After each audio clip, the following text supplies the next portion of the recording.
नमस्कार, मैं प्रज्ञा गुप्ता, सहायक प्राध्यापिका, स्नातकोत्तर हिंदी विभाग, रांची विमेंस कॉलेज। आज मैं उपस्थित हूँ पृथ्वीराज रासो की प्रामाणिकता पर चर्चा के लिए। रासो काव्य परंपरा में पृथ्वीराज रासो को विशेष ख्याति प्राप्त है। इसे रासो काव्य परंपरा का प्रतिनिधि काव्य माना जाता है। इसके रचयिता पृथ्वीराज चौहान के दरबारी कवि चंद्रबरदाई हैं और पृथ्वीराज रासो का कथानक दिल्ली और अजमेर के शासक पृथ्वीराज चौहान की वीरता पर आधारित है। पृथ्वीराज रासो हिंदी साहित्य का आदि महाकाव्य है। इस महाकाव्य में मानव चेतना की अनुभूति की सुंदर अभिव्यक्ति मिलती है। इस ग्रंथ में कला के दोनों पक्षों, भाव पक्ष एवं कला पक्ष का सुंदर वर्णन मिलता है। पृथ्वीराज रासो में एक तरह से भारत के हिंदू सम्राट पृथ्वीराज चौहान के वीरतापूर्ण आदर्श एवं दर्प की कथा वर्णित है। यह कथा 69 समयों में वर्णित है, यानी अध्यायों में 69 अध्यायों में वर्णित है। इसमें पृथ्वीराज के जन्म से मृत्यु पर्यंत संघर्ष एवं युद्ध की कहानी है। यह ग्रंथ वीर रस प्रधान है और इसमें तत्कालीन आदर्श वीरत्व का सुंदर चित्रण देखने को मिलता है। वीर रस के साथ ही श्रृंगार के दोनों रूपों, संयोग एवं वियोग का भी वर्णन इसमें मिलता है। पृथ्वीराज रासो में छंदों का प्रयोग सशक्त रूप में हुआ है। इसमें 72 प्रकार के छंदों का प्रयोग देखा जा सकता है। प्रसिद्ध आलोचक डॉक्टर नामवर सिंह ने इस ग्रंथ के छंदों के विषय में लिखा है कि वस्तुतः हिंदी में चंद को छंदों का राजा कहा जा सकता है। भाव भंगिमा के साथ साथ दनादन भाषा नए नए छंदों की गति धारण करती चलती है और विशेषता यह है कि बल खाती हुई नदी में बहते हुए जलराशि की तरह आत्मस्मृति का ऐसा सुख अन्यत्र कहीं नहीं मिलता।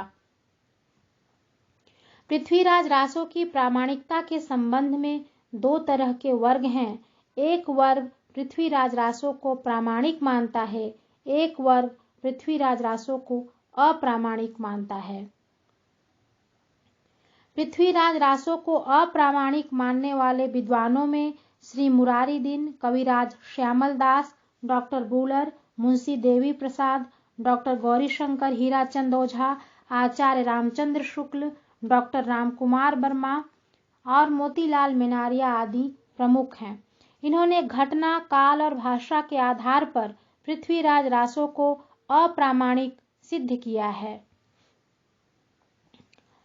कविराज श्यामल दास ने चंद एवं उसकी रचना दोनों को अप्रामाणिक सिद्ध करते हुए कहा है कि पृथ्वीराज रासो कोणाटिका या बेलदा के चौहान आश्रित किसी भाट की रचना है। चंद्रबरदाई के नाम से उस भाट ने इस ग्रंथ का प्रणयन किया और अपना नाम छपवाया। रासो न चंद ने लिखा और न ही पृथ्वीराज के समय इसकी रचना हुई। डॉक्टर बुलर ने इसके विषय में लिखते हुए कहा कि पृथ्वीराज रासो जाली ग्रंथ है और इसका कारण बतलाते हुए उन्होंने लिखा है कि 1875 ईस्वी में कश्मीर में प्राप्त पृथ्वीराज विजय नामक ग्रंथ पूर्णतः प्रामाणिक है। इस ग्रंथ का लेखक निसंदेह पृथ्वीराज का समकालीन और राजकवि भी था। इसकी पुष्टि 1030 विक्रम तथा 1226 विक्रम के शिलालेखों से हो जाती है। इस ग्रंथ के अनुसार पृथ्वीराज के पिता सोमेश्वर अर्णोराज और माता कांचन देवी थीं। सोमेश्वर ने चेदी की राजधानी त्रिपुर में जाकर चेदीराज की कन्या कपूर देवी से विवाह किया था। उससे पृथ्वीराज और हरिराज 2 पुत्र उत्पन्न हुए। पृथ्वीराज की नाबालिगी में उनकी माता अपने मंत्री कादम्ब दास की सहायता से राजकाज चलाने लगी, लेकिन कश्मीर में प्राप्त ग्रंथ में पृथ्वीराज दिल्ली के राजा अनंगपाल की कन्या से उत्पन्न हुआ था, इसका कहीं भी उल्लेख नहीं है। तो इस तरह से डॉक्टर बुलर पृथ्वीराज रासो को बाद की रचना मानते हैं और इसके कवि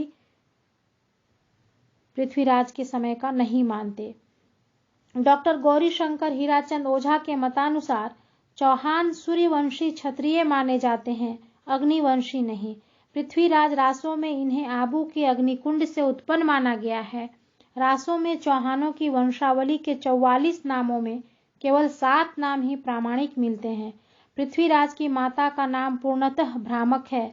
सोमेश्वर यानी पृथ्वीराज के पिता की मृत्यु तिथि एवं अन्य घटनाएं काल्पनिक हैं। पृथ्वीराज के 18 से 36 वर्ष तक की 14 विवाह वाली कथा भी अनैतिहासिक है। इस ग्रंथ में निर्देशित संबत काल्पनिक हैं तथा घटनाएं इतिहास से मेल नहीं रखती। इसकी भाषा भी 16वीं शताब्दी की जान पड़ती है, ऐसा डॉक्टर गौरीशंकर हीराचंद ओझा जी का मानना है।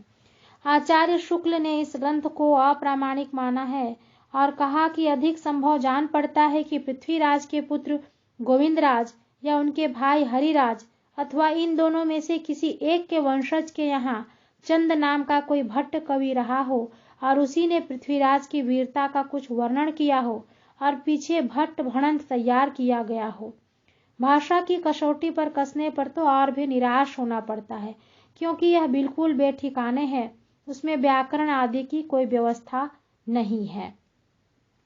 डॉक्टर रामकुमार वर्मा अप्रामाणिक मानते हैं पृथ्वीराज रासो को और कहते हैं कि इसमें ऐतिहासिक व्यक्तियों के नाम में उलटफेर, तिथियों की अशुद्धता, अरबी फारसी शब्दों का प्रयोग एवं भाषा की भिन्न कालीन विषमता के आधार पर यह ग्रंथ जाली ग्रंथ ठहरता है। द्वितीय वर्ग जो कि पृथ्वीराज रासो को प्रामाणिक मानता है। प्रामाणिक मानने वालों में मोहनलाल विष्णुलाल पंड्या, डॉक्टर श्याम सुंदर दास, मिश्र बंधु, ग्रियर्सन, कर्नल टॉड, गासा दत्तासी, आचार्य हजारी प्रसाद द्विवेदी आदि प्रमुख हैं। मोहनलाल विष्णुलाल पंड्या ने पृथ्वीराज रासो की प्रथम संरक्षा नामक निबंध में लिखा है कि यह महाकाव्य आज तक कवि चंद का 12वीं शताब्दी का रचा हुआ एक बड़ा प्रामाणिक ग्रंथ है। हमारे देश में यह प्राचीन काल से चला आता है। उस पर भी कुछ विद्वानों ने इसे अप्रामाणिक बताने की चेष्टा की है। जहां तक संबत का प्रश्न है, वह मुसलमानी तारीख और प्राप्त लेखों से नहीं मिलता, क्योंकि इसमें 90-91 वर्ष का अंतर पड़ता है। इसका कारण अनंत विक्रम साक यानी 91 वर्ष का अंतर है।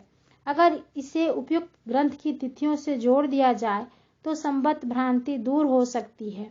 जहां तक भाषा का प्रश्न है, इसके 8 या 10 भाग में फारसी शब्द हैं। इसका कारण यह है कि फारसी शब्दों का मेल हमारे भारत खंड की बोलचाल की भाषाओं में 7वें शतक से ही पाया जाता है। फारसी शब्दों के बाहुल्य पर इसे अकबर बादशाह के समय यानी 1640-60 ईस्वी के आसपास लिखा गया नहीं स्वीकार किया जा सकता। इस तरह से मोहनलाल विष्णुलाल पंड्या जी का मानना है कि यदि विक्रम साक के अनुसार 91 वर्ष घटा दिया जाए तो सही वर्ष निकल पड़ता है। मिश्र बंधु के मतानुसार सन संबतों की गड़बड़ी अधिक संदेह का कारण हो सकती है, पर सौभाग्यवश विचार करने से वह भी निर्मूल ठहरती है। चंद के दिए हुए संबतों में घटनाओं का काल अटकल पच्चू नहीं लिखा गया। इतिहास द्वारा विदित समय से चंद के कहे हुए संबत सदा 90 वर्ष कम होते हैं और यही एक अंतर 1-2 नहीं, प्रत्येक घटना के संबत में दिख पड़ता है। यदि चंद के संबत में 90 वर्ष जोड़ दें तो इतिहास से सिद्ध यथार्थ संबत निकल आता है। पृथ्वीराज संबंधी घटनाओं में गोरी का कई बार पकड़ा जाना लिखा है, पर इतिहास में ऐसा वर्णन एक ही बार मिलता है। इसका कारण है कि अधिकांश इतिहास मुसलमानों द्वारा लिखे गए हैं, जिन्होंने अपमान से बचने के लिए हार को कम करके लिखा है। यह भी कहा जा सकता है कि चंद के समय में हिंदी में इतने विदेशी शब्दों यानी अरबी फारसी का होना असंभव है, लेकिन इसका कारण है मुसलमानों के आने के पीछे ही उनके शब्द हिंदी में आ सकते थे।